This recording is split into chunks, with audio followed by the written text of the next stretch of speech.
Thank you for visiting Past the Wire TV, the YouTube channel of PastTheWire.com.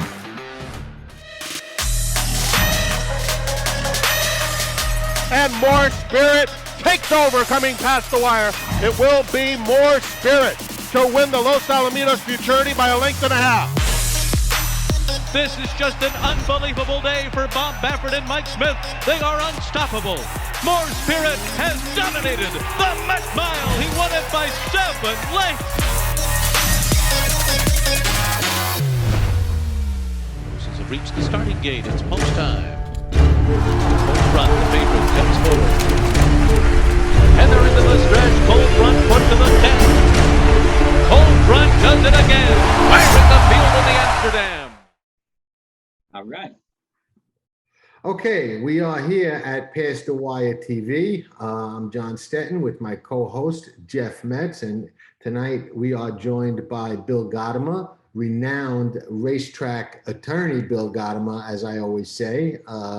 If you've got a racetrack issue, Bill is the guy that I would call. So, Bill, thank you so much for coming on. And Jeff, great to be back on with you after a couple of weeks of being apart. Yes, glad to be here. Welcome, Bill.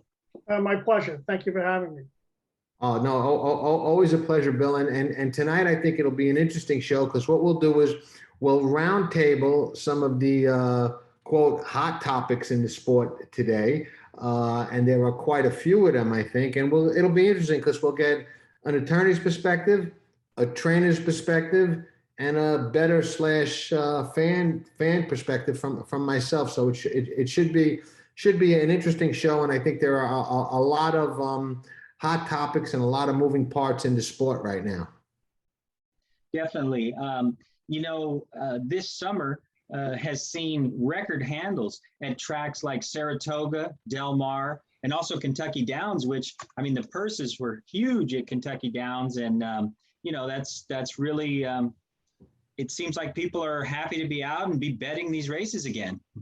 It would seem that way. I mean, that's the first thing. My question is this, and we could start with you, Bill. What do you think the handles at Del Mar, Saratoga, and we'll throw Kentucky Downs in, and there are other tracks as well over the summer.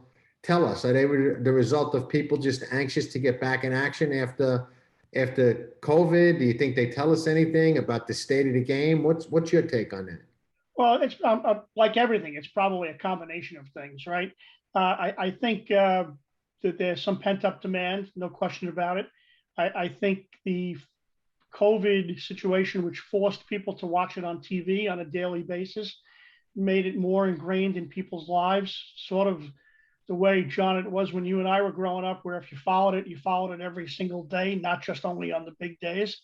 So I think people became, when I spoke to, I wrote a column in Saratoga today where I said that everyone I spoke to who was a casual bettor, meaning a smaller bettor, they all said to me, well, I hate to use this app and I hate to bet from home, but last year I had to. And with that, I've now become comfortable, and they're probably following it every day. But I guess from a macro standpoint, if it hadn't gone up, that would have been a real troublesome sign. I mean, the absolute money flow out, the currency inflation right now, there's 40% more dollars in the United States than there was a year and a half ago. So you should be getting, if you're in almost any business, your revenue should be up dollar basis, not necessarily profit wise, but certainly dollar handle should go up. And I think that's a big factor. Interesting. And you were up at Saratoga, and Jeff, you were at Del Mar. So Correct. what were the vibes like up there? At Del Mar, I can speak for Del Mar. It was the crowd came back. It wasn't there, and even the first week and the opening day, having that roar of the crowd and the horses hearing that again, it was the jockeys got excited, the fans got excited, and the trainers. We were all happy to have the fans back. It kind of started a little bit at the tail end of Santa Anita, but by the time it got to Del Mar, the fans were back, summer was on, people were on vacations, and it was like back to normal. So there was that excitement and energy in the grandstand, and I think that's one of the things. Like if you go to a baseball, football game or a concert, it's that group community there and that energy that surrounds the stadium. And I think that's what came back in horse racing. Like you said, not only was it exciting for the people to watch at home and they had a chance to bet on something, but for them to come to the races and see it live, that's when you get up close, you get to go to the paddock and see the horses, you get to sit on the rail and hear the hoofbeats coming by, and that is totally different than just watching at home on TV. So I think that was the energy that came with it. And then, like Bill said, I mean, when a casual guy came the first weekend, brought his wife or family or maybe coworkers, they said, we got to do this a few more times. And so they came back more than just that one time. Interesting. And Bill, I'm assuming the vibe up at Saratoga. I mean, I watched both tracks every day, and it seemed like it was, very, very positive at both places. Well, I'm afraid I can't be as enthusiastic as Jeff just was. Saratoga was really a tale of two meets. And in the beginning, it was exactly as Jeff described Del Mar. People were happy to see each other. People were happy to be out. Always the question everyone had was, how are you? How have you been? How's your health? It was a reunion type atmosphere. People were thrilled to get back. The racing was tremendous. At midway through the meet, I think there was some concern because there were some high profile COVID positives in the racing community. And that came out of the sales, and Todd Pletcher tested positive, and a number of racing personalities tested positive, some varying different degrees. And I think an air of caution kind of took place the last maybe 3 weeks, or 2.5 weeks. I think there was a lot of speculation that the New York Racing Association responded by requiring all employees to wear masks, and that was kind of a reminder of a more difficult time. And I think there was some speculation by people in the crowd that maybe after Travers that things would be different, but they managed to get through the entire meet. But there certainly was enthusiasm for the racing. I think the overall feeling was carefree in the beginning of the meet, and maybe less so towards the end. Saratoga has since they, for lack of a better term, elongated it. And it was always that way after the Travers. It kind of the whole vibe changed. But I think now more so than before, since it's a longer meet, it kind of loses a little of that novelty and that boutique meet feeling towards the latter part. At least that's been my observation in all the years that I've been going up there. Well, that's clearly been the case many years. Actually, this year, the closing weekend was actually pretty good. The racing was good, the weather was good, and people who were there, I think, were in pretty good spirits. It wasn't dejected at all as it's been some weeks after Travers. It wasn't that, but I just think there was an air of caution that people kind of looked at it just a little differently than they had with the celebration, in late July. Interesting. At Del Mar, something similar, like you said, there weren't the high-profile COVID cases, but about Pacific Classic is kind of the spot in the meet where things start to quiet down and tail off. But that didn't happen this year. But one of the things that did, the racing, the people that worked at Del Mar, racing officials and all those people, they started wearing masks. But it was quietly implemented. It wasn't forced on the fans. Fans, obviously, it was optional. And in California in general, Southern California, LA County kind of went to mass indoors and stuff like that a little quicker, and it has all the time more than San Diego County, where Del Mar Racetrack sits. And so it is kind of a more casual environment in the San Diego area, although people are very health conscious, and so they'll wear masks in the grocery stores even though they weren't mandated.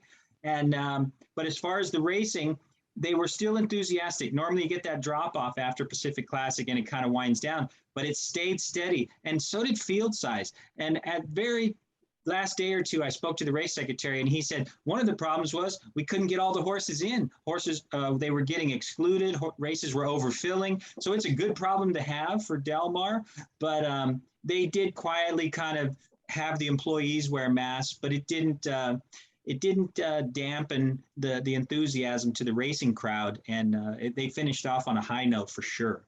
And a credit to California racing, really, that they had that kind of meet with field size, because I know that was one of the concerns going into the Del Mar meet was what were the field sizes going to look like, and how are they going to fill the races. So I think that was a win. But all is not rosy in the sport, and I've got a gripe with one of the boutique meets that I'm curious to get both of your takes on, especially as a trainer and as an attorney. You know, Kentucky Downs is a very interesting meet. I think they only race 6 days. The field sizes are big. I call it over the meadow and through the hills because of the way that turf course is structured and built. But something happened in one of the races there that really rubbed me the wrong way, and I didn't have any type of financial interest in what occurred. But when I saw it, I just found it egregious. I just thought it was inexcusable and inexplicable. And what happened, I don't know if you're familiar with it, Jeff. I'm pretty sure you are, Bill. There was an entry in the last race, a 1-1A entry, which is a rarity in the sport now. Anyway, I can't even differentiate when they decide to couple horses and when they don't anymore. But there was in this particular case, and it was a heavily favored entry in the last race. I want to say 3 to 5, definitely odds on. And one of the 2 horses flipped behind the gate, unseating the rider, and was promptly scratched, as I think should be. And Larry Colmos quickly announced that if you have that entry, you're now getting the other half. You're not getting the post-time favorite. You're not getting a refund, and they're not running for purse money only. The other half is running, which I don't think I've seen that happen in, I can't remember. Usually it's purse money only when one half of an entry scratches. Obviously, Kentucky has a different rule, or Kentucky Downs has a different rule, but I can't remember seeing that. And then in something I've got to say, you just can't make this up, or Murphy's Law, or whatever you want to call it, the other half of the entry, when they're loading, flips, unseats the rider, and they decide to put him back on, let the horse run. The horse runs about 70 yards and then just retreats to last and eased. And I thought that it was horrible for the bettors, okay? And I also thought it was a complete disregard for the safety of the horse, the other horses, the rider, and the other riders, because one of the reasons that they almost automatically scratch a horse that flips in the gate is for safety in case the horse is injured. And, you know, I've voiced my opinion on social media, and a couple of people said, well, you know, that's on the track vet. And I get that. Technically, you know, that's the first stop. But I do believe that the stewards have the authority to protect the integrity of racing and protect what's going on if they are aware of something before it actually happens. I thought that somebody should have stepped up.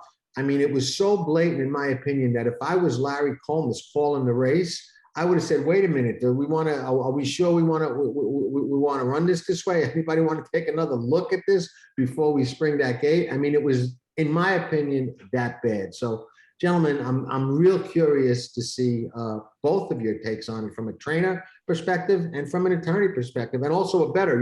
You're a bettor too, Bill. So you have two perspectives. I'll let Bill go first. I definitely have my opinions, but I'll let Bill go first on this. Well, I guess, and John, you've seen some of the things I've said about this. I guess this is a little bit of heresy, right? And I'll probably make no friends by saying this. I'm not as impressed by the Kentucky Downs meet as everybody else is. You know, I've never been overly impressed by money, which is why I don't have any. And I, you know, the fact that they're big purses and big fields, each year there seems to be some problem with Kentucky Downs. You know, they can't get the gate off the course. They lose the replay, so they can't have an inquiry. You know, they have power outages, and I don't know all the details. It just seems that every year it seems it's a little bit minor league, despite the fact that they have big name people there and big purses and big horses. So you know, so I'll say that at the outset, and that'll get everybody angry at me. John, it's really threefold. I think the things that you spoke there. One, that the running for purse money only was a relatively new thing, say relatively 40 years, but you know, you and I go back further than that. But you know, that used to be the rough and tumble. If one half got scratched, that's tough luck. You get the other. As far as a horse flipping and landing on its back, that always kind of seemed to be an automatic. But again, I'm not a vet, and Kate and Bradar took me to task by saying that the track should have been embarrassed by that. That it's the vet's decision. But the third is public perception, and if Kentucky Downs wants to be treated, if Kentucky as a state, which is the bellwether state in our sport, and if Kentucky Downs as a racetrack wants to be taken seriously, they should be concerned about what happened about that. Whether it was their fault or whether they could say anything about it at the time is a different question from being embarrassed by that. And if I were running that racetrack, I would have been embarrassed by it, and I would have made a statement quasi apologizing for it, because They didn't make any statement as far as I know. I haven't seen one. So yeah, I get all the arguments, but I think it's just not a good face. If you want to be treated like one of the pillars of the pillar meet, or a boutique meet as you called it, you should treat the bettors the way you need to, even if it's after the fact.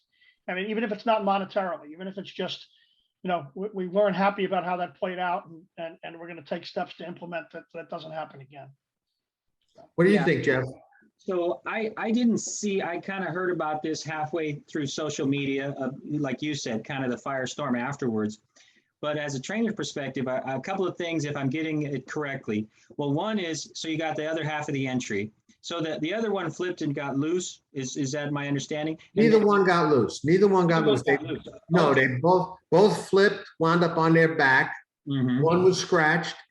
Then it happened again to the second one, almost like the same thing. Not quite as dramatic, not quite as violent, but flipped, wound up on his back, right-sided himself, put the jockey on, put him in a gate, and run, and he got eased. So in my opinion, in most of the jurisdictions of racing, if the horse flips over all the way, they're like automatic out. If it's in the paddock, or if it's behind the gate, or if it's in the gate, if that happens, it's automatic out.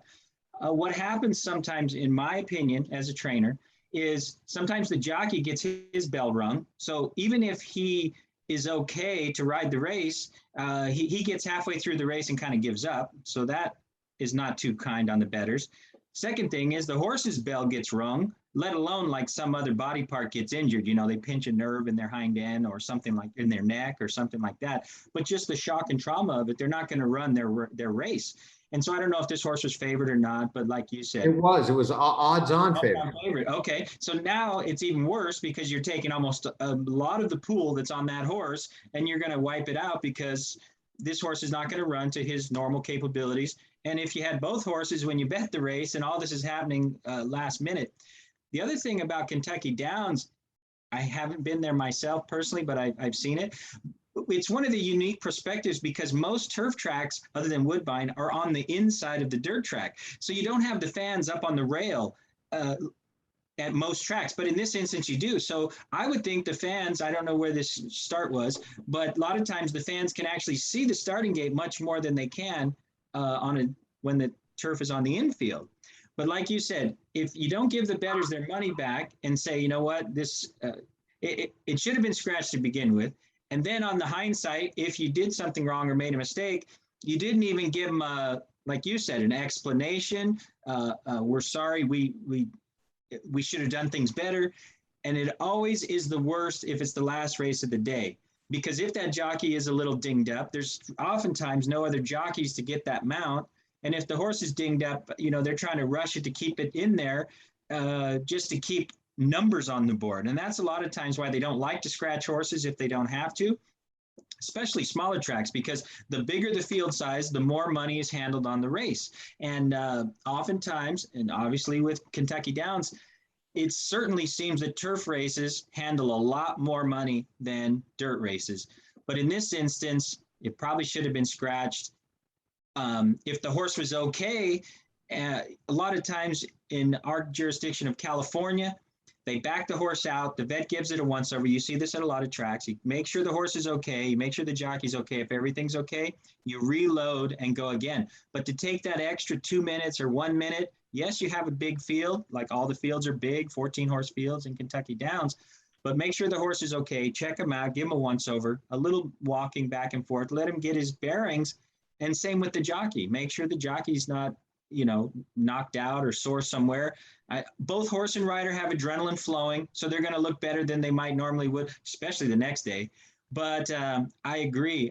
In my opinion, if you scratch the one, why wouldn't you scratch the other? And that's where I think horse racing has to be consistent, whether it's the stewards, whether it's the rules, where it's and then I think this is going to lead us into Kentucky and New York and Bob Baffert and some of that coming on to the situation in horse racing. Well, Consistency. yeah, and that's definitely one of the main gripes of everybody that I talk to, and everything you see is a lack of consistency in rules, in stewards' rulings, in drugs and what's allowed and what's tested, and how many picograms and nanograms and how many days out, and hopefully HISA will do something about that. But yeah, let's talk a little about the Bob Baffert and. Not to single him out, also the Marcus Vitale situation. NYRA made a move, so to speak, to essentially ban both of them for conduct detrimental to the sport of racing. I read both briefs, or whatever you call them, motions, Bill. I'm sure you did, and I think that NYRA went out of their way to dot their I's and cross their T's and approach it in a different way than they have in the past. In Bob's case, the first time they tried to ban him, they were not successful, and I didn't think they would be successful. I think this time they have a much better chance because they framed it using his own statements at press conferences against him, saying that it was detrimental to the sport, and I guess they're saying misleading. And Marcus's case is even more egregious than anything we've heard in a long time. That public. What's your take as an attorney on both of them, Bill? Well, the New York Racing Association is reacting to a federal judge's requirement that they do it correctly. Now, so they were slapped down by the federal court that how they had implemented the ban against Bob Baffert was improper. They didn't say they couldn't ban him, and they said they could ban him, but you had to give him an opportunity to be heard and have a fair hearing. Now, to New York Racing Association's credit, the actions that they took probably prevented a bit of a circus at the Belmont, because at that time he was banned. Even if Medina Spirit would have been able to run, they would have banned him because he had not gotten a court hearing yet. It had little or no impact on the Saratoga meet. Bob Baffert only ran a handful of horses. He won with Gamine, who I guess is the queen of testing positive, right? She's so wonderfully talented, yet she's tested positive a few times for various prohibited substances. But to their credit, they're now pursuing and following what the judge required them to do, which to have a fair hearing upon proper notice in front of an impartial judge. And they're doing that. And they're doing that with Marcus Vitale as well. I mean, the New York Racing Association has a right to ban people from its property and from its races if it does it correctly. And what's really a bit of a shame is the hands-off approach that the New York State Gaming Commission has taken. The New York State Gaming Commission ultimately licenses people to operate in a jurisdiction. Bob Baffert is well known. I wouldn't expect that they would ban him absent something else that happens. But Marcus Vitale has probably a long enough history of infractions that the New York State Gaming Commission could tell him he was unwelcome in New York. And now New York Racing Association is going to do that. They'll give him a fair hearing. before an impartial judge, have an opportunity to be heard, and then there'll be a decision. So it took them a long way to do it the correct way, but they are doing it the correct way. Yeah. Well, I agree with that, but I do think that in Bob's case, they framed it a little differently this time. The case is not, the ban is not so much centered on the beta-methasone positive as it is in the way that it was handled afterwards, or at least that's a big part of the language in the motion that they filed. I guess suffice it to say, if you're made fun of on Saturday Night Live in front of a national audience, it's probably going to make you unwelcome in some places. And I think how that unfolded kind of made New York Racing Association think they might have a bit of a circus on their hands. And I guess more importantly, and Jeff, I don't want to dominate the section. I guess, Churchill Downs is spending a lot of money now defending themselves on a class action suit brought about the Medina Spirit thing. And from a pure business standpoint, I can see the New York Racing Association weighing whether or not they wanted to get involved in something like that. And I'm not saying I would make the same decision or I wouldn't, but it's a legitimate business concern that someone has a target on their back and may make you drag you into a litigation. Well, my take on it from the trainer's point of view is,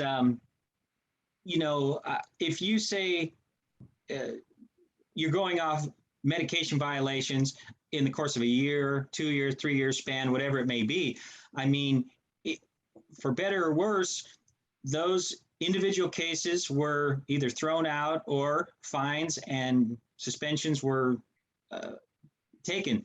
In the case of Bob Baffert, those, they certainly seem, from the outside perspective and from another trainer, it kind of looks like, boy, they got sour grapes because Bob Baffert comes in with a inexpensive horse and still wins the Kentucky Derby, his third string, his sixth string, whatever you want to say, and he still wins the Kentucky Derby. And it seems from the outside looking in that that's sour grapes. Same thing is, okay, in New York, we don't want him here because, we got our big boys here and we want to protect our big guys and we don't want him to come in and beat them. That's what it looks like from my point of view. Whether that's right or wrong, it's my opinion.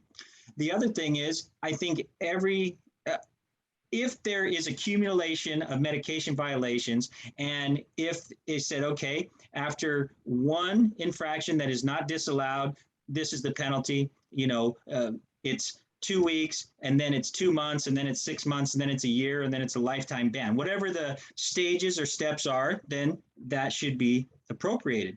I'm not as familiar with the Marcus Vitale because that goes back a ways, a little bit before I was into racing and training, but I wasn't as watching the whole United States like I am now. I was just in my little part of California, and that's all I noticed. I didn't see the national scene from when he was a trainer before, but I knew the name. So I don't know the all the moving parts in the Vitale, but I was surprised because I do train horses in Arizona, and that was one of the first places that he surfaced racing again, getting his license back in racing. And then I guess, and since he's gone to New York. And so, like I said, I'm not as familiar with the case on that. I see Bob Baffert and I know him on a personal level, so I'm more aware of his situations. And yeah, it looks like, okay, he gets off, he's got a great lawyer and he gets off and this and that and the other. But when he gets penalized and they have to give the purse back or pay the fines, that's what he's been doing from what I've seen. If I'm wrong on something here, please let me know. Well, I don't know that it's a question of right or wrong. It's your opinion, but here's my take on it. Okay. I am 100% for a very strict zero tolerance policy towards violations, and the problem is it has to be, again, consistent. Okay, I don't know that you can just arbitrarily, and Bill, this is really more a question for you, arbitrarily say, okay, we're going to make an example out of trainer A, and we're going to make a trainer out of example B because they got a lot of bad press and the public doesn't like them. And there's a lot of social media call for something to be done. So we're going to make an example out of these two guys. But trainers C, D, E, F, and G are training horses at our track and have more violations. And nothing's being done. Nobody's saying, well, they're going to be ruled off or banned because they're detrimental to the interests of racing. And I'm going to use Rick Dutrow as an example. Okay, almost 10 years ago now, Rick Dutrow made a statement after winning the Kentucky Derby where he was calling people babe, and he said he'd give all his horses Winstrol, which was a legal steroid at the time. People got upset. People came after Rick. He got a 10-year ban because they wanted to make an example out of him. And I will ask this question. In the 10 years that Rick's been away from the game, and we set an example out of Rick Dutrow, have things improved? I would argue that they got worse. Banning Rick Dutrow for 10 years has not improved anything. I think one of the statements that Jerry Hollendorfer said was, you know, hey guys, this could happen to any one of us. They want to make an example out of somebody. Again, I don't know the legal, I didn't read the why in court, why they banned him from the Stronach track, but if that's their choice, if Stronach is a private entity and says they reserve the right to refuse stabling to anybody they want, then that's their choice. But again, it seems like they wanted to make an example out of him, and then Del Mar wanted to follow suit, but Hollendorfer had a hearing and was able to run at Del Mar. So he runs at Los Alamitos and Del Mar, but he's not allowed to run at Golden Gate or Santa Anita. Again, trainers are, for as much as they come together when somebody's in need or hurt, when it comes to these things, it's every man for himself, and nobody, you know, stands up for somebody and says, okay, we're going to boycott the entry so they don't wrongly treat this trainer A. Like you said, if they want to make example of the high profile trainer A and B, but yet if even if they did something to the trainer, the low profile trainer, you don't hear about it, you don't know about it, so it doesn't do them any good. So I think these New York, California, and some of these other, Kentucky, they're better off to make an example or go after the high profile because they're going to get more, they're going to look like they're doing something. Because I agree, I think with social media, which wasn't around 10, 20 years ago, it's making this outcry like you need to do something. It's like protests that we've seen, you know, do things change because of protests? Not very often. I mean, it does for a day or two, but then it goes right back to where things are at. So, Bill, what are your take on this? Well, a couple of things, John. To your point about, you know, you're really not entitled to equal treatment from everybody else unless the treatment is for an impermissible purpose, you know, such as race or religion or protected status. So it's not uncommon to take down. Well, I guess celebrity is a double-edged sword, right? Celebrities get away with things because they're celebrities up until a point, and celebrities get taken down at some point to make an example out of them. And I think that happens in sports, it happens in law. I mean, certainly, you know, we remember Darryl Strawberry went to jail over $100,000 worth of tax liabilities. You know, the U.S. Attorney's Office was very clear in saying that they were sending him to jail and not giving him the treatment they'd given other people because they wanted to send a message out that nobody is above the law, and that even if you're well known and if you're talented, you have a problem. So the celebrity may have helped Bob Baffert at some point. It probably hurt him now. I wasn't kidding when I said if you wind up on Saturday Night Live with the general public mocking the game, there will be some repercussions from somebody. And you know, we've had trainers. We had a trainer in New York, Eric Yo, who spouted a whole host of racial insensitivities and racial outrages, and his license was quickly suspended by New York State, and he's not welcome in New York tracks. So when someone says he's not the only one, I think that's probably true. You know, I think that's obviously true, but you're not entitled to say, hey, everybody else was speeding, therefore I'm allowed to get away with speeding. So yeah, I don't disagree with the fact that he's probably being treated differently because he's celebrity, you know, but that's because he's probably caused the game more damage due to his celebrity and being involved in a scandal. Right. I know selective enforcement is not a defense.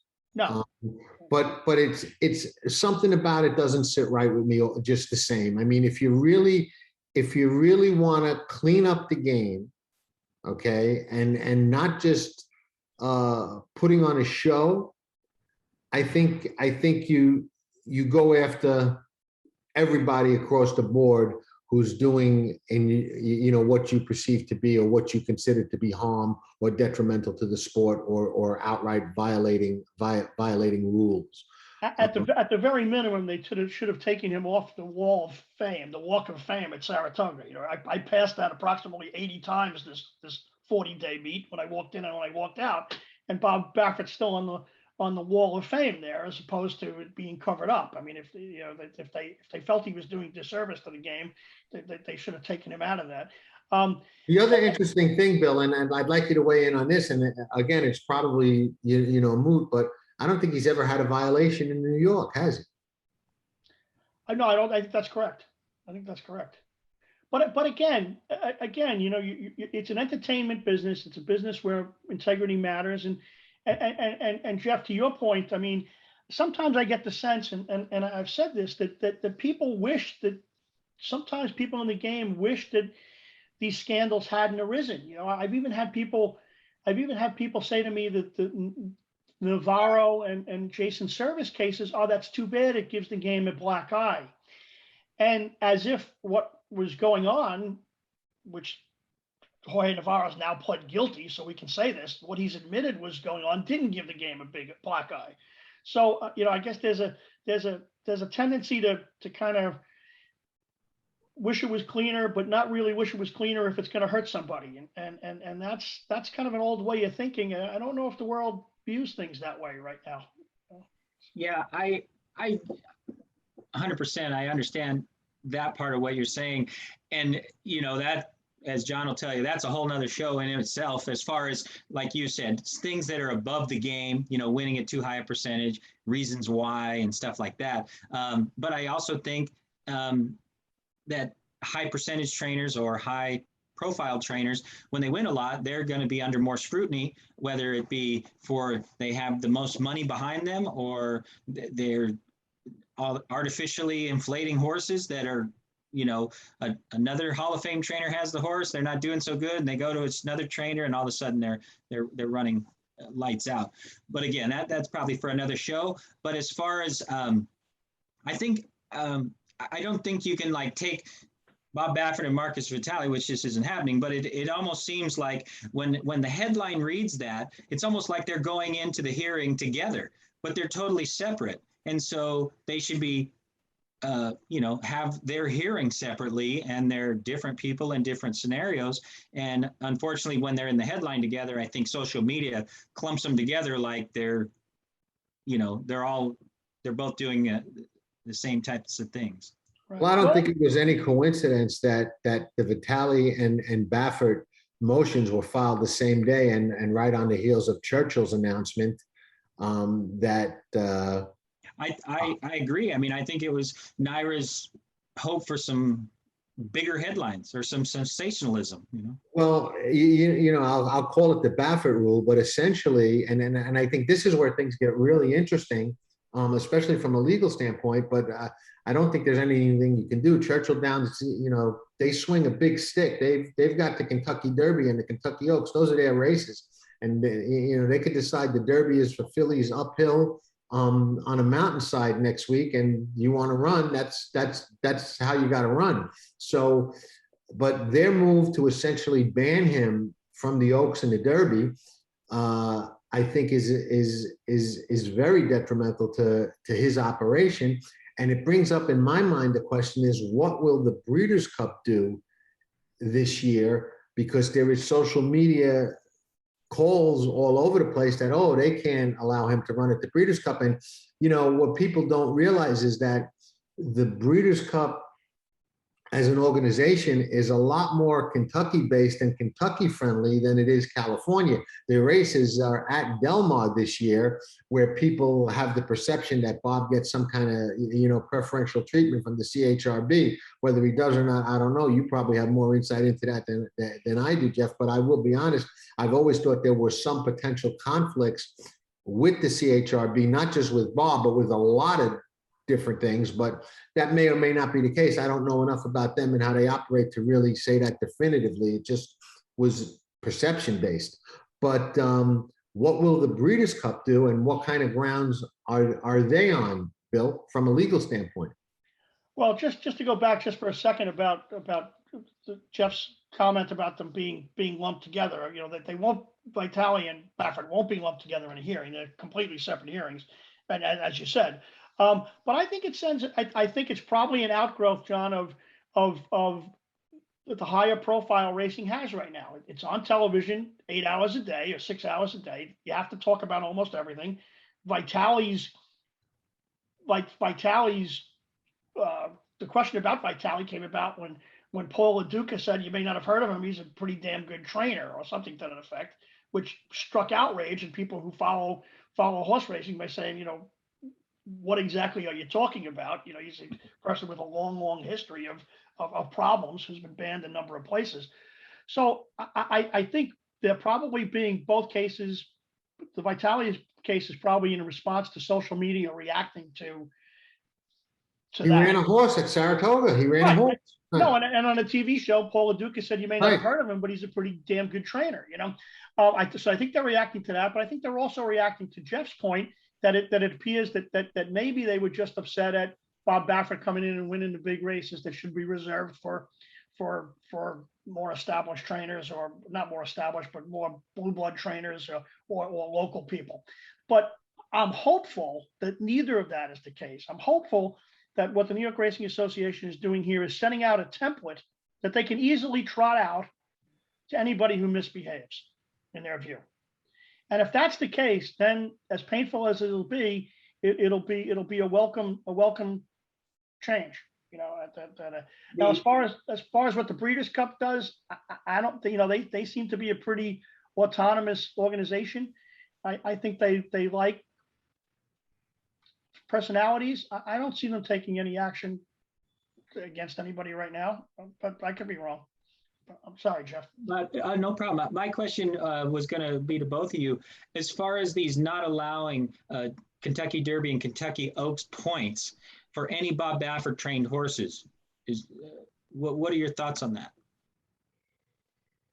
I think it essentially it puts a big dent in his entire operation. I mean, people who invest a lot of money in the game go to him trying to win the Oaks and the Derby, especially the Derby. And he's won it enough times that it's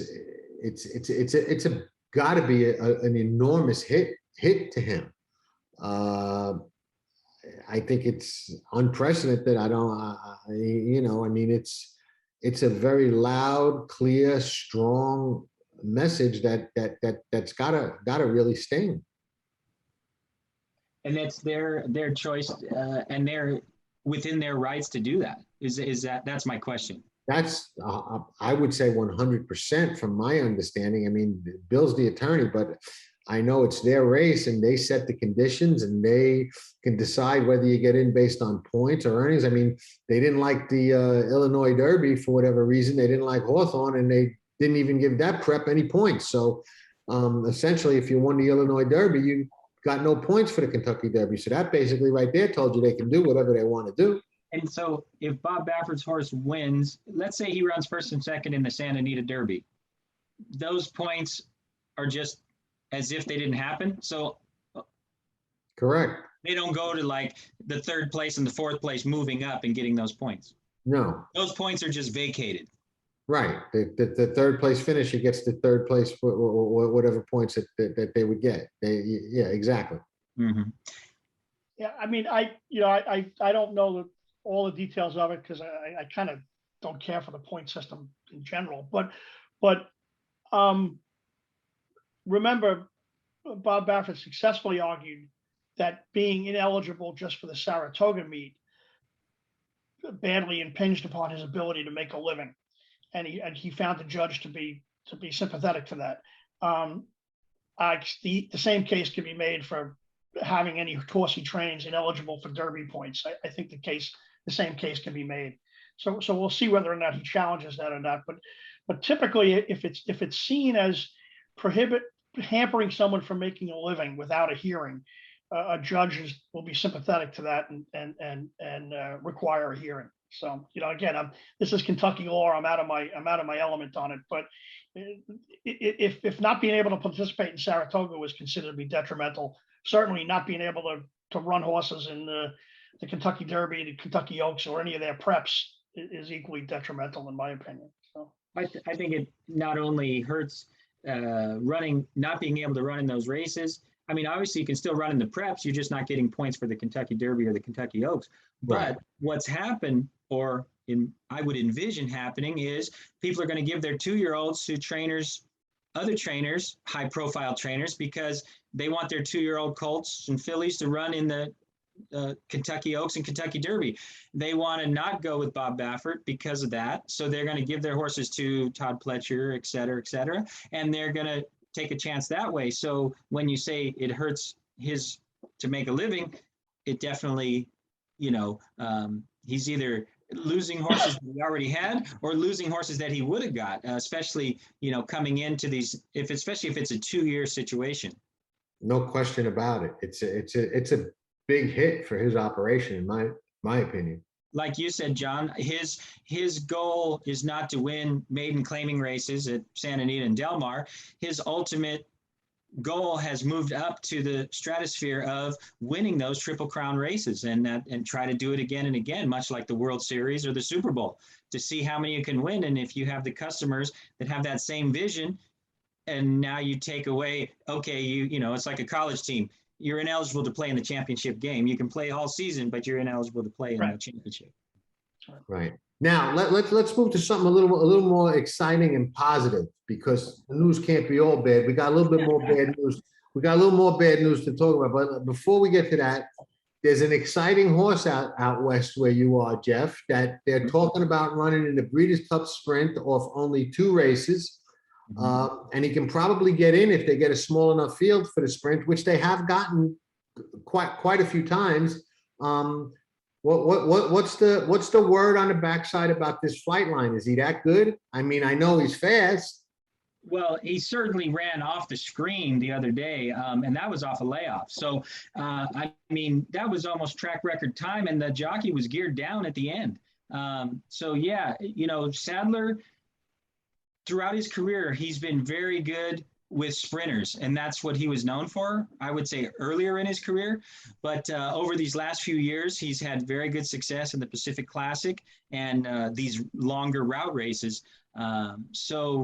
This horse, he is ultra fast, and I could see him running a good race in the Breeders' Cup Sprint off of those 2 starts. Will they let him run? Because I guess it's going to depend on field size, correct? Well, I don't know the rules of, preferential. Like you said, if it goes like you would assume, like graded stakes winners gets first preference by earning. They do. Well, the first horses that get preference are the win and you're in horses, and depends how many of them there are. Then it goes to a committee. Well, I guess maybe I haven't talked to John, but it's something I will reach out to him. Sometimes a lot of guys are traveling right now with Keeneland sales on and stuff, but I will reach out to him and see, what the plans are, because there still is a big Breeders' Cup preview day at Santa Anita. The very first week of October, there's some races that maybe that could catapult him into the Breeders' Cup Sprint. Any thoughts on that, Bill? Well, I certainly hope he's as good as he looks. It's always exciting to have horses who are good, and sprinters are particularly exciting, right? Terry Finley and the people at West Point are friends of mine, and I hope they have one that's really good there. Chuck Simon pointed out the a name that I hadn't thought of in a long time. Chuck Simon pointed out the similarities to a horse named Meadow Lake, who we were all excited about at one point many, many years ago. And I guess Le Prince comes to mind too. I hope he's the real thing. You know, he's certainly well bred enough. He has all the rights to be a champion, and I certainly hope he is. I mean, it's a tough decision, right? You know, you know how it is, Jeff. The horses, they're like strawberries. They turn overnight, right? They spoil overnight. You hate to rush them, yet you don't really want to pass on a Breeders' Cup Sprint because it's a long time till next year. So they're on it's a tough dilemma there. And I think one of the big nice things that they have going in their favor is he won over the track where the Breeders' Cup is going to be hosted. Right. Not only did he win, he dominated. He did. Jeff, I'm going to put you on the spot with this next topic because I got an opinion on it. I'm curious to get your take on this. You know, Monmouth Park enacted the whip or crop ban this season. And lo and behold, you got a rider wins a race for Colts Neck Stable and Jorge Duarte, who took over training for Colts Neck, which is a pretty high profile stable, from Alan Goldberg, and takes a picture where it appears very obvious that he's got a buzzer, battery, machine, whatever the word for that apparatus is today, in his hand after winning the race. You can clearly see the two prongs. And he's called into a hearing with the stewards at Monmouth Park tomorrow, was taking off all his horses. The presumption is the hearing is about the picture. I think that's a pretty logical assumption to make. Looks like a battery to me. We'll see how that shapes up. But if it turns out that it is, would I be, from your perspective as a trainer, incorrect in saying it would be very unlikely to use a buzzer or battery on a horse in the afternoon if you don't know that that horse has been subject to that or trained with that in the morning? It can be, in my opinion, a very dangerous thing to do because you don't know how a horse is going to react to that the first time you hit him with one. And you certainly don't want to do it coming down the stretch in front of the fans when you're head and head with another horse, because if he ducks in or out, you're liable to kill yourself. And yeah, I agree. I mean, I would say, obviously, I don't think that's the first time. If this plays out that this happened, they probably tried it in the morning and said, hey, this horse really responds. You know, we can't use the whip or here in this jurisdiction, and we're not getting. I don't know the form cycle of that horse, so I'm not sure. But I did see the picture in social media, like the one you're talking about. I didn't blow it up and look at it, but I just quickly scrolled across it and saw that and said, well, we'll see how this plays out in the steward's office. But yeah, I definitely don't think it would be something that they would try first time in the afternoon if that's what they were doing. Like I said, maybe the horse was not running good and not in good form and they needed to wake it up, but they would have woke it up in the morning to make sure everything's okay. Yeah. I certainly wouldn't think they would debut that type of tactics in the afternoon. And I don't know where that picture was taken, like in the winner's circle or after the race or what have you. But to my understanding of the grapevine, a lot of times after they win, those things are chucked and thrown in the bushes and all kind of things. So I don't think that would have been coming back unless that was like in the race or you know, like I said, I don't know the context of the picture. I think the two things, I think, John, mind-bogglingly, I watched that race. I don't know why I watched that race. I don't follow Monmouth during the Saratoga meet. I think it was in between two races, and I watched it, and I saw a 4-to-5 shot get run down by a horse who had been laid off for a while under the Goldberg colors. I'm familiar with the Goldberg colors, like we all are, for many, many years. My understanding is it was taken as the horse was being pulled up by a photographer who was on the backstretch. I hope it's not true. If it's true, it's a grievous mistake, probably by somebody who's young and probably not fully appreciating the seriousness of his actions. If there's complicity, if it is true and there's complicity by trainers, that's even worse. I certainly hope it's not true. I don't know if it's an outgrowth of the it's hard to say it's an outgrowth of the no whip rule, because as you pointed out, there's been way too many of these over the years. And I just hope it's not the case. We've all now become a little bit suspicious of photo evidence now with what technology can do, but I'm sure they can find out whether that's a legitimate photo or not. And I don't know. It's dismaying. It's completely dismaying. It is. It's in my opinion very troublesome, because I've always held the notion that I don't think those things are as rare as we tend to think they are. I think they're a little bit more common and a little bit more prevalent.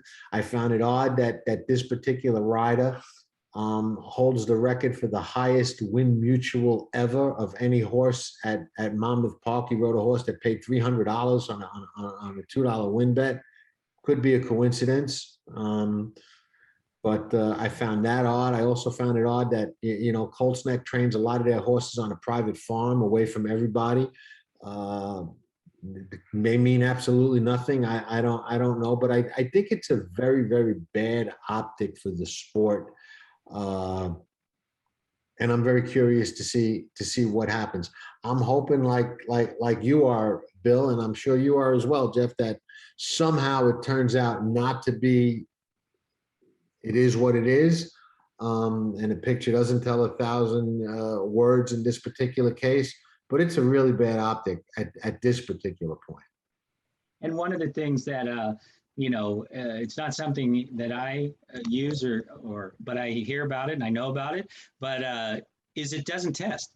That's one of the things that when trainers employ this tactic, they go to the test barn and there's no problem with the testing, Right. But I will tell you, if you ever see horses in the winner's circle and they don't want to stand still, you might think twice of how that horse got to the finish line, because they're jittery and they don't want to stand still. And that's kind of a tell sign on certain horses. So, it's just my opinion, but No, I agree with that. I agree with that. And, I'll just tell if this wasn't such a serious and sad subject, I would say a funny story, but I'll tell something that was on the show a couple of weeks ago when I had Ray DiStefano on the show, and who worked on the gate for many, many years.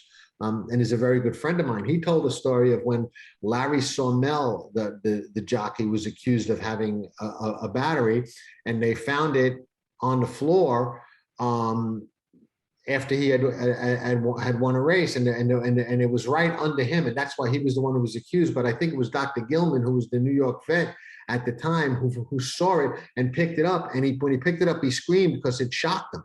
He went, ah, and everybody looked over, and he picked this up and he said, well, what's this? And that's how they wound up accusing Larry Sawmell, because it was right under where he was standing on his horse. So the track vet was actually shocked by a battery that he picked up off the dirt at it was either Aqueduct or Belmont. I don't remember. I think it was Aqueduct, but Larry Sawmell just came up in the Bob Baffert hearing, because that was the last person that they tried to, one of the people they tried to make persona non grata at Naira Tracks so many years ago. Over the battery. It was probably over the battery. Over that incident, it was. Okay. I'll say this. I'm a big defender of jockeys, because I think they're world-class athletes. I think many of them are young. They put up with tremendous danger. They put up with tremendous vitriol at them by gamblers at times, people who don't even realize, I think, how hurtful they can be when they say or write things about people. And I certainly hope that they tend to, they have to hustle for mounts. It's you're a hero one day and forgotten the next. So there's a lot of bad things for it. And my guess is if people who do this don't really think how criminal it is, but it is criminal, and it's a big deal. And if somebody put them up to it or encouraged them to do it, I hope they're caught in the net as well. First of all, I hope he didn't do it, and everyone's innocent until proven guilty. But but it's yeah, a lot of people take criminal actions without realizing how criminal it is, and that's just sad to me. It is unfortunate, and he is a young kid, and it was probably, if he did do it, a very serious mistake that he could have been pressured to do. I mean, you want to make a living, you want to ride, and you know, I hate to think that that was the condition for which he had to get his mounts, but it wouldn't be the first time that that's played out in our sport. You know, that's happened before. You know, you want to ride this horse, you've got to use the buzzer. And a lot of times, depending on the, let's say, like exactly what you said, innocent until proven. But I would say, what happens with certain jockeys and they get these suspensions, sometimes there's a ban or sometimes there's many years. But with a lot of jockeys, they might never be able to come back to riding due to the weight and different things like that, or their business is just drops off and they can't get it back. So yeah, sometimes even though it's a long suspension, it's career ending. Absolutely. Last thing we got, the Saudi Cup from the inaugural running, won by Maximum Security, still hasn't been paid.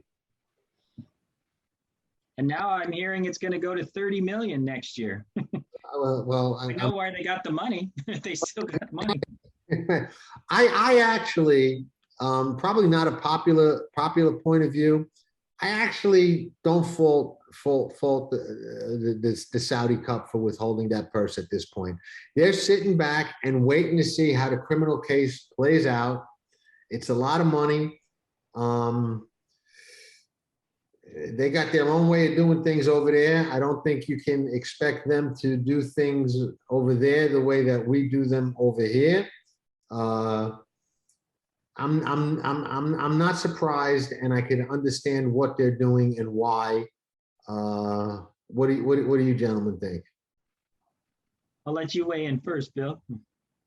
Well, the whole thing is a source of bemusement to me, not amusement, bemusement. You have what I thought at the time was the invention of a race with the sole intent of deflecting from some of the heinous actions that the Saudi Arabians government had taken with regard to Jamal Khashoggi, and in coordination with a big soccer tournament and a big golf tournament and a big tennis tournament, and it was all kind of meant to put a bright face on what was a very serious charge against that regime, and racing was all too quick, in my opinion, to their shame, I guess is too strong a word, but to my chagrin, racing was all too quick to embrace it and jump in there and praise it, and it was all because of dollars. There's no suggestion that nobody believes that if Saudi Arabia had put up less money, well, everybody would have run there. They ran there purely for dollars, and there was no sense of propriety or no sense of morality of what they were doing. They ran there as fast as they could, only to be kind of foist on their own petard there that the Saudis do what the Saudis want to do. So if they don't want to pay, they don't pay. Go ahead, sue me. No, I agree. I think the only reason that people go there is for the money. Not that it isn't very prestigious and all that, but if you put $20 million at Gulfstream Park and you put $20 million in Saudi Arabia on the same weekend, on the same day, I know where most of the good American horses would go, because not only they go there for the money, but if the money was the same in both jurisdictions, they don't want to go to Saudi Arabia because that has long-term effects on the horse. The travel, the heat, a lot of horses get that Saudi bounce and they don't come back from it. So if you're going to go take that shot for that much money, because it could cost you, it's definitely going to cost you in jet lag and a race or two when you get back. But sometimes they don't ever come back as good as they were. But the European horses, they can travel over there easier, and it's a little easier for them. But as far as the purse money not being paid out, I mean, like you said, their rules are totally different than the U.S. In the U.S., the purses are paid in 48 to 72 hours. A lot of times, positive tests or federal indictments don't come out for many, many months or years later. But then the purse has to be paid back. never do they sit on it and say, well, let's make sure nothing happens. There's no criminal activity. We're going to give this a year or two for the dust to settle. I don't know what the Saudis' rules are as far as when the purse should be paid, but the horse ran its race. They probably have some of the best security in the world in Saudi Arabia. They have everything that's the best, from what I'm hearing, the hotels, the horses, everything. So the doctors, but maybe they have the best security and they want to run drug-free and LASIX-free, and they don't even take wagering in their country. But I think the purse should have been paid, right or wrong. That's my opinion. They took the horse there, the horse ran. Whatever happened after the fact, that purse should have been paid much sooner. I mean, how about Luis Saez? He didn't have anything to do with any of this, and he didn't get paid. And he did his job. He was hired to go there and ride the horse, and he did what they asked him to do, but he doesn't get paid for it. They fined Mike Smith $200,000. Yeah. Finishing second. Look, I don't think it'll ever be paid. I tend to think it won't be paid, and it won't be redistributed to the horses who finish second and third. And I think there'll be no outrage because the racing community kind of realizes it was a bargain with a place that has no rules, and you get what you get. I mean, Dubai has a long history. Michael's going to pay his fine out of his share of the purse, but if he didn't get paid, I wonder if he had to write a check to them for the $200,000. No, his riding fee should have been $350,000. They fined him $200,000 and gave him $150,000. Okay. But again, I mean, it's just fiat. It's just because we said so. And Dubai has built up a long history of a connection to the horse, and the Dubai World Cup seems to have followed every racing rule. The Saudi Cup seemed to me just to come out of part of a overall sports bonanza, as I said, for reasons that I think were unrelated, and I think racing ran too quick to it, and I don't share in the happiness of us using our horses to showcase Saudi Arabia. And you've already stated, Bill, your philosophy is not all about money. So I could see your point for sure. Right. I mean, Rory McIlroy, I think, is the only one who said thanks, but no thanks. I mean, Rory McIlroy was offered a ton of money to go play golf there and said, I'd prefer not to. And, maybe he was better off. Maybe they wouldn't have paid him anyway. So. Maybe, Luis Saez, that you mentioned it, he didn't get paid for the Saudi Cup, and obviously he didn't get paid for the Kentucky Derby because he was disqualified. It's a good thing that his career has taken a great trajectory. So I think that's where karma comes into play. And, people are looking out for you. And when you keep doing the right thing, good things will come your way. John, just to share, Jeff, I agree with that. And just to share a laugh with you, John, we run a race, we sponsor a race at Belmont. We didn't do it this year because of COVID, but a very dear friend of mine, Michael Rooney, who passed away, was a great horse player, and he passed away at a young age. We run a race in his honor each year at Belmont, and there's normally 40 people in the winner's circle, but maybe only 200 at the racetrack. Luis Saez won the race shortly after he was disqualified from the Kentucky Derby, and I said to him, I'm sure this is small solace, but you lost the Derby, but you won the Michael Rooney Memorial today, and he knew I was being sarcastic to him because I know him, and he laughed and he said, well, every race is important, which of course is the perfect answer from a rider. So his career really has taken off, and I was talking to somebody about him the other day, and I think he's a very aggressive rider, and most riders I would have to say you can use the word fearless, but he really is a fearless and aggressive rider, and I think he handled what happened to his brother exceptionally well, and it didn't really affect his career when I think that it would have been understandable had it done so. Yeah, and he's he rides with that his brother on his shoulder, I'm sure, and And I think he handled everything with class, even in all the things that we stated just a little while ago, that he's not bitter or sour. He just goes out and does his thing. And the Ortiz brothers get a lot of accolades, but he did his thing this summer, and he's a force to be reckoned with. No doubt. Now, I might be wrong here, so I have to be careful. I probably have this wrong, but was Luis Saez the one that Eric Eo accused of using a buzzer in the Travers? Yes, he was. So, talk about handling adversity with class and dignity. That was outrageous. That was Eric's a character, what are you going to say, man? Eric's a character. Right, but just to steal the thunder from a rider as young as Louis was, to Jeff's point, that and some of the other adversity that he's gone through could have broken lesser men. Absolutely. I think that nobody. I mean, I guess the state had to take it serious and investigate it, but I think they only did that because they had to. I don't think anybody else took that allegation serious at all. Well, I can tell you, when you're accused of a crime, you better take it seriously, at least for a little bit, Yeah, unless it's Eric. Unless it's Eric. Yeah. Eric, I don't think you got much to worry about. Yeah.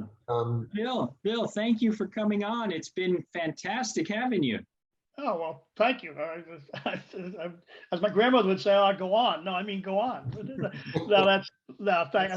Thank you for letting me join you. Much like John and I, we could talk horse racing all day long. Yeah, and we always appreciate you coming on the show, Bill. You're definitely a friend of the show, and we appreciate you and all the work you do for the industry. You represent a lot of people in the industry and help them out. And I think that's a good thing. You're a good resource for people. That's Bill Gotimer, racetrack attorney extraordinaire, as I said at the beginning of the show. And Jeff Metz, my co-host. Thanks everybody for watching. Enjoyed the show with you guys. I think we covered a lot of stuff, and I guess ciao for now. Thank you. Thanks everybody. Until next time. Nobody does it better.